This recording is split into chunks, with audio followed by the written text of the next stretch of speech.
Hey everybody, this is Anamika and you are watching Pathshala Rishikesh. स्वागत है आपका हमारी जीएस की एमसीक्यू सीरीज में, जिसमें कि हम स्टैटिक जीके का जो ल्यूसेंट का पोर्शन है वो आपके लिए कवर कर रहे हैं। डेली के हम 25 क्वेश्चन के सेट लेके आते हैं, तो आज भी कुछ इसी तरीके के मिक्स क्वेश्चन होंगे। तो शुरू करते हैं। पहला क्वेश्चन आपको पूछा है कि भारत की कौन सी वो साइट है जिसको कि यूनेस्को की मिक्स वर्ल्ड हेरिटेज साइट की लिस्ट में रखा गया है। तो ये पहली मिक्स वर्ल्ड हेरिटेज साइट थी और भारत की तो इकलौती है, तो इसलिए आपके लिए महत्वपूर्ण हो जाता है। इसका नाम है कंचनजंगा राष्ट्रीय उद्यान। कहाँ पे ये प्रेजेंट है? तो ये आपका सिक्किम में मौजूद हो जाएगा।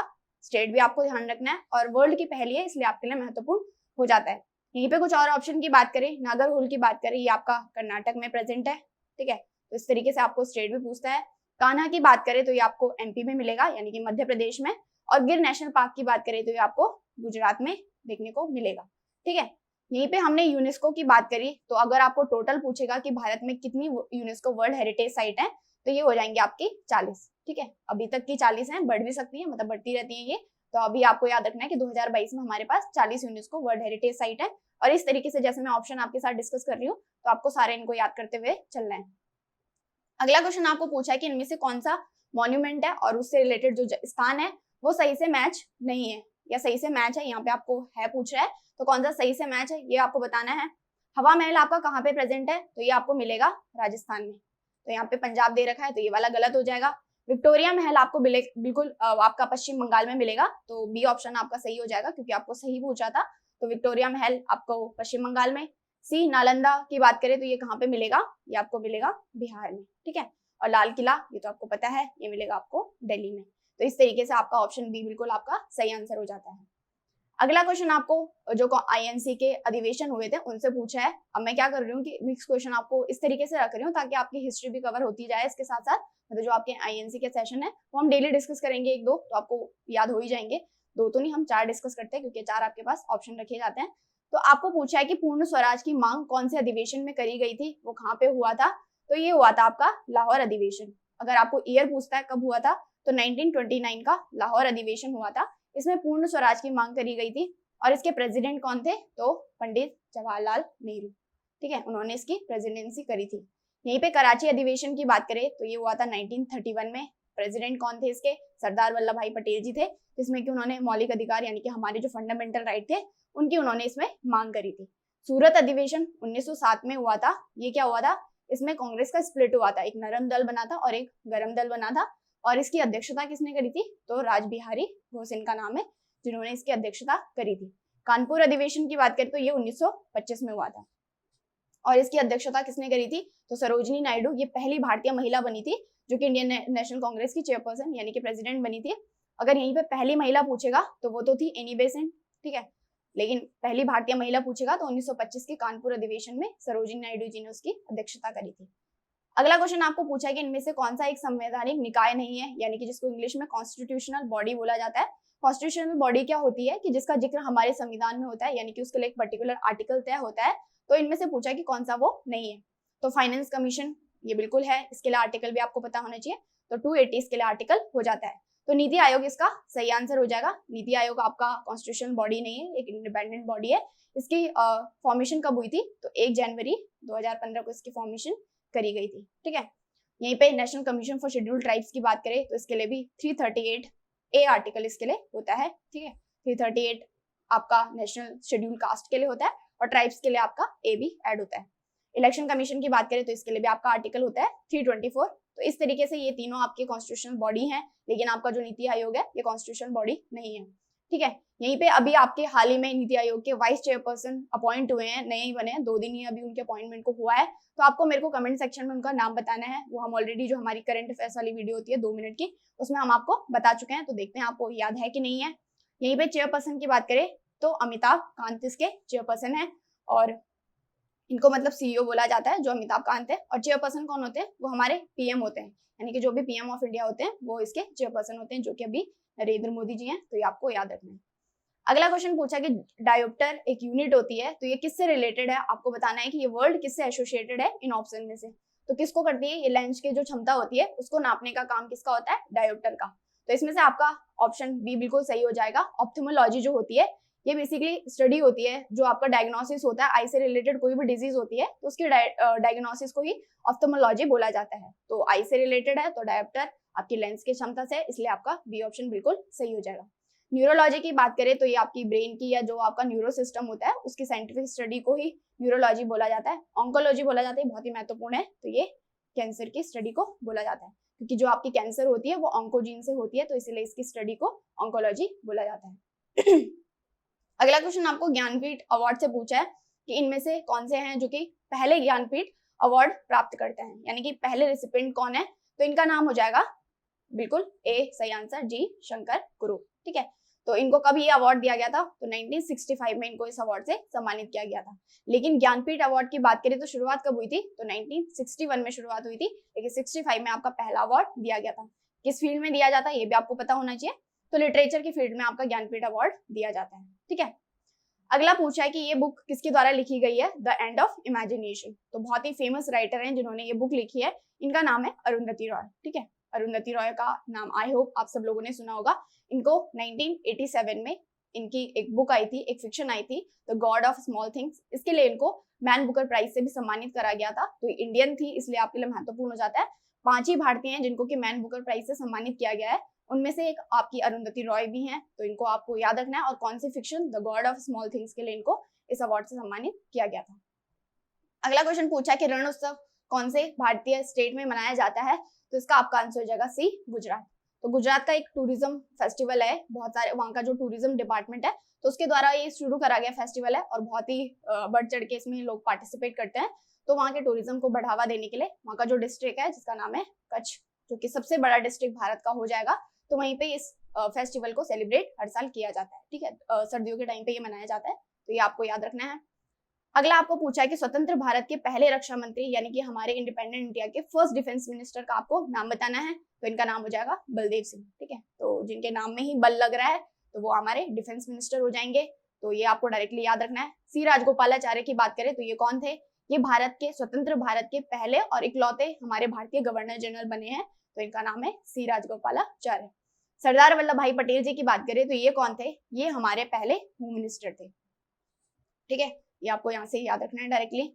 अगला क्वेश्चन पूछा कि जो सीजर कप है ये कौन से गेम से एसोसिएटेड है, कौन से खेल से संबंधित ये हो जाएगा आपका, तो इसका आंसर हो जाएगा डी फुटबॉल। ठीक है, तो फुटबॉल से रिलेटेड है आपका सीजर कप। और कुछ कप होते हैं जैसे कि संतोष ट्रॉफी हो गया, डुरंड कप हो गया, ये सारे भी आपके फुटबॉल से एसोसिएटेड है। यहाँ पे आपको फिलहाल सीजर कप याद रखना है। अगला क्वेश्चन पूछा है कि बाबू जो नाम के कौन से पॉलिटिशियन है जिनके नाम के आगे ये बाबूजी जिनको प्यार से बोला जाता था। एक तो होता है बापू, जो कि हम किसको बोलते हैं, ये बोलते हैं एमके गांधी, यानी कि महात्मा गांधी जी को बापू बोला जाता है।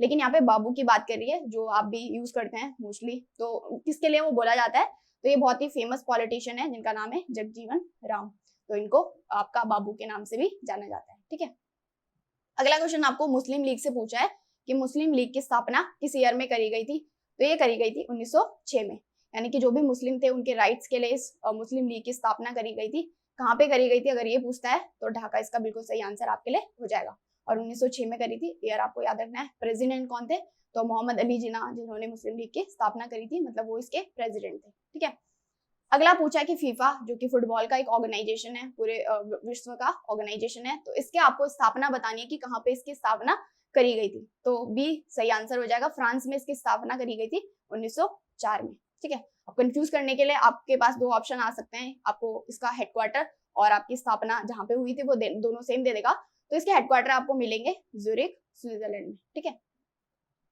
ज़ुरिक स्विट्जरलैंड में हेडक्वार्टर मिलेंगे, और स्थापना फ्रांस में करी गई थी और 1904 में करी गई थी, ये आपको याद रखना है।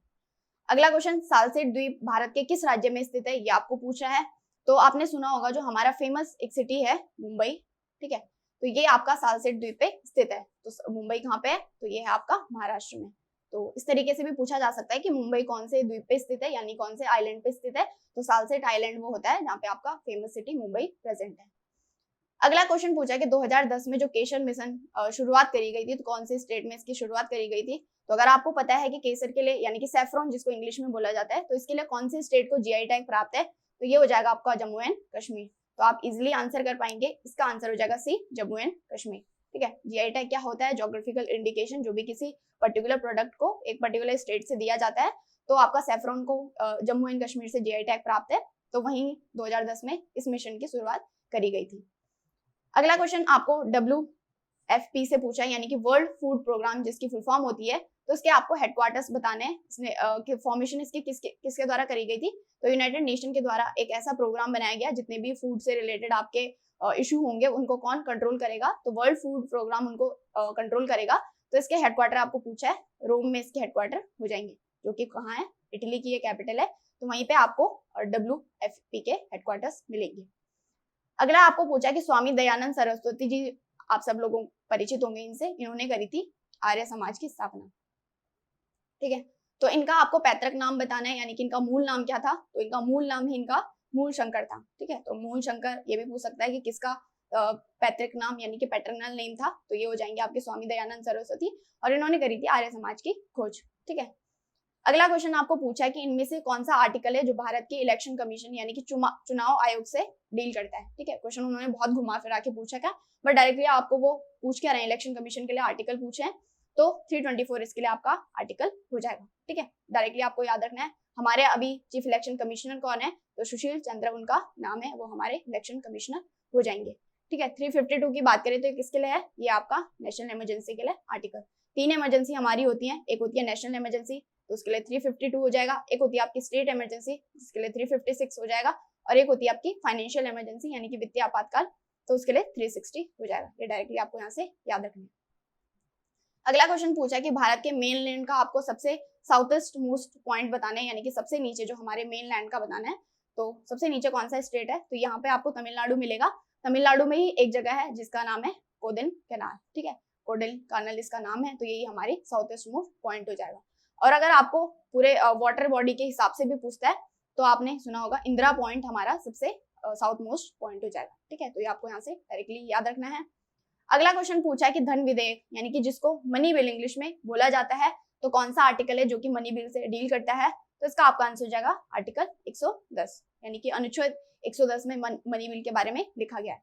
अगर और आर्टिकल की बात करें तो 44 किसके लिखा गया है, ये यूनिफॉर्म सिविल कोड जो होता है, यानी कि समान जो नागरिक संहिता होती है, उसके लिए आपका 44 आर्टिकल है, जो कि हमारे DPSP का पार्ट है, यानी कि directive principle of state policy, इसका ये पार्ट है।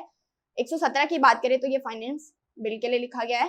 ठीक है, पूछता है आपको कि फाइनेंस बिल के लिए कौन सा आर्टिकल है, इसीलिए मैं ऑप्शन में आपके लिए ऐसे रखती हूँ जो प्रीवियस ईयर ऑलरेडी पूछे जा चुके हैं। 112 की बात करें तो बजट के लिए आर्टिकल है, 12 से आप बजट याद रख सकते हैं। बजट के लिए वैसे कोई वर्ड नहीं यूज करा गया है आपका, मतलब बजट वर्ड यूज नहीं करा गया है हमारे कॉन्स्टिट्यूशन में, इसके लिए एनुअल फाइनेंशियल रिपोर्ट इसको बोला जाता है, तो इसके लिए आर्टिकल हो जाएगा 112। अगला क्वेश्चन आपको पूछा है कि RBI यानी कि भारतीय रिजर्व बैंक ऑफ इंडिया की स्थापना कब करी गई थी, तो इसका आपका आंसर हो जाएगा 1935 में। तो 1935 में इसकी फॉर्मेशन करी गई थी, लेकिन कौन से एक्ट के तहत करी गई थी, तो RBI एक्ट आया था 1934 में, उस एक्ट के तहत 1935 में इसकी फॉर्मेशन करी गई थी। हेडक्वार्टर्स कहाँ पे हैं आपके RBI के, तो ये हो जाएंगे मुंबई में। ठीक है, तो ये आपको डायरेक्टली यहाँ से याद रखना है। अगला क्वेश्चन आपको पूछा है कि हमारे भारत का स्मॉलेस्ट डिस्ट्रिक्ट आपको बताना है, तो इसका आपका आंसर हो जाएगा D माहे। ठीक है, तो माहे हमारे भारत का स्मॉलेस्ट डिस्ट्रिक्ट हो जाएगा। और अगर यहीं पे आपको लार्जेस्ट डिस्ट्रिक्ट पूछता है तो वो कौन सा हो जाएगा, अभी मैंने आपको बता दिया है, कच्छ, जो कि कहाँ पे है, गुजरात में ये प्रेजेंट है, तो ये हमारा लार्जेस्ट डिस्ट्रिक्ट हो जाएगा, और स्मॉलेस्ट हो जाएगा आपका माहे। अगला क्वेश्चन पूछा कि ऑडोमीटर किस में यूज होता है, तो ये एक स्पीड को नापने वाला आपका एक यंत्र होता है, तो ये कार में यूज करा जाता है, तो आपका आंसर यहाँ से कार हो जाएगा। और इस तरीके से भी पूछेगा कि ऑडोमीटर कौन से मतलब किस लिए यूज होता है, तो स्पीड को नापने के लिए इसका यूज किया जाता है। ठीक है, अगला क्वेश्चन आपको पूछा है कि इनमें से कौन सी जो जगह है वो आपकी कर्नाटक में प्रेजेंट नहीं है, तो हम्पी आपकी कर्नाटक में प्रेजेंट हो जाएगी, तो ए तो सही हो जाएगा। दुडुमा वाटरफॉल ये आपको मिलेगा उड़ीसा में। ठीक है, तो इसलिए आपका आंसर क्या हो जाएगा, बी बिल्कुल सही आंसर हो जाएगा। मैसूर पैलेस भी आपको कर्नाटक में मिलेगा, और बनेरघट्टा नेशनल पार्क भी आपको कर्नाटक में मिलेगा, तो इसलिए आपका आंसर बिल्कुल बी बिल्कुल सही हो जाएगा। और याद भी रखना है कहाँ पे आपका डुडुमा वाटरफॉल है, तो इसका आंसर हो जाएगा उड़ीसा। अगला और अंतिम क्वेश्चन आपको फिजिक्स से पूछा है कि आपको इलेक्ट्रिकल रेजिस्टेंस जो होती है उसकी आपको SI यूनिट बतानी है, तो इसकी SI यूनिट आपकी हो जाएगा बी ओम। ठीक है, तो आप डायरेक्टली यहाँ से ओम याद रख लेंगे। तो ये थे हमारे 25 क्वेश्चन, और उनसे रिलेटेड जो भी फैक्ट्स थे हमने फटाफट से कवर करे, और कोई भी हमने टाइम वेस्ट आपका नहीं करा है, आई होप। तो इसी तरीके की और महत्वपूर्ण जानकारी के लिए आप जुड़े रहिए पाठशाला ऋषिकेश के साथ। Thank you so much for watching, have a nice day, bye bye, take care.